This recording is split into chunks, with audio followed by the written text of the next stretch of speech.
ಹೆಣ್ಮಕ್ಳು ಅಂತಿಲ್ಲ, ನಾನು ಗಂಡ್ಮಕ್ಳು ಬಿಟ್ಟಂದ್ರೆ ನಮ್ಮ ಶಾಪ ಫಿಕ್ಸ್ ಆಗಲ್ಲ ಅಂದೆ. ಇವರೇನು ಮಾಡ್ಬೇಕಂದ್ರೆ ತಲೆ ಗಂಡ್ಮಕ್ಳು ಹೋಗ್ಬೇಕು.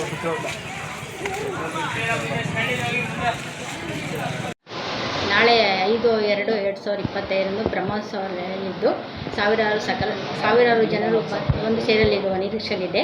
ಇದಕ್ಕೆ ಸಕಲ ಸಿದ್ಧತೆಗಳನ್ನು ಮಾಡಿಕೊಳ್ಳಲಾಗಿದೆ. ಮತ್ತು ಭಕ್ತಾದಿಗಳು ಸೇವಾರ್ಥವಾಗಿ ಒಂದು 10,000 ಜನಕ್ಕೆ ಊಟದ ವ್ಯವಸ್ಥೆ ಮಾಡಿದ್ದಾರೆ, ಪ್ರಸಾದ ವ್ಯವಸ್ಥೆನ. ಮತ್ತು ಇದಕ್ಕೆ ನಾವು ನಮ್ಮ ದೇವನಿಧಿಯಿಂದ ಈ ವರ್ಷ ವಿಶೇಷವಾಗಿ ಹೊಸ ಬಟ್ಟೆಗಳನ್ನು ರಥೋತ್ಸವಕ್ಕೆ ಪೂರ್ವ ಸಿದ್ಧತೆ ಮಾಡಿಕೊಳ್ಳಲಾಗಿದೆ. ಮತ್ತು ಬ್ಯಾರಿಕೇಡ್ ವ್ಯವಸ್ಥೆ ಬಂತು.